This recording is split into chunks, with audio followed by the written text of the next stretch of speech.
اب یہ شادیوں میں اسراف کی وجہ سے قصہ حل ہوتا ہے. میرے پاس اس کا اندازہ اس بات سے لگایا جا سکتا ہے کہ میرے پاس 2 خط محفوظ رکھے ہوئے ہیں. ایک حیدرآباد کی ایک بچی کا خط ہے, ایک گیا کی ایک بیٹی کا خط ہے, جو میں نے ارمغان میں بھی چھپوایا تھا. بڑا تڑپ تھا جب بھی میں نے ان خطوں کو پڑھا, بلک بلک کے رونے کو دل چاہا. ایک بچی ہے گیا کی, اس نے خط لکھا کہ چچا جان میں نے جو ہے بڑی مشکل سے تلاش کر کے آپ کا جو ہے ایڈریس اور آپ کو یہ خط لکھ رہی ہوں, ایک مسئلہ معلوم کرنا ہے, اس کے لیے آپ کو زحمت دے رہی ہوں. میرے والد صاحب جونیئر ہائی اسکول میں سرکاری ٹیچر ہیں اور تبلیغی جماعت سے جڑے ہوئے ہیں. ہم 4 بہنیں, چاروں قبول صورت ہیں اور الحمدللہ چاروں گریجویٹ اور پوسٹ گریجویٹ ہو گئی ہیں.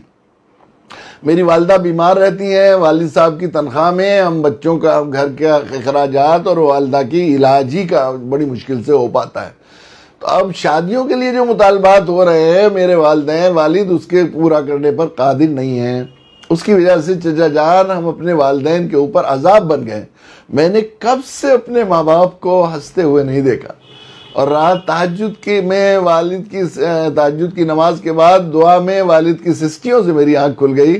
والد صاحب اپنے رب کے سامنے فریاد کر رہے تھے, رب کریم میری پھول سی بچیاں مجھ پر عذاب بن گئی ہیں, مجھے آپ اس عذاب سے کب نجات دیں گے؟ کیا چچا جان اب بھی ہمارے لیے خودکشی جائز نہیں ہے؟ یہ مسئلہ پورا کرنے کے لیے اس نے جو ہے جواب دیا تھا. یہ ان بچیوں کی آہیں ان تمام محلوں سے ٹکرا رہی ہیں, ان مال والوں کی جو ہے ان کی دیواروں سے ٹکرا رہی ہیں, ان کو تباہ, ان کو پھونک کر رکھ دیں گی. ان مظلوموں کی آہیں جو مال کے زوم میں مسلسل شادی کو مشکل سے مشکل بنا رہے ہیں.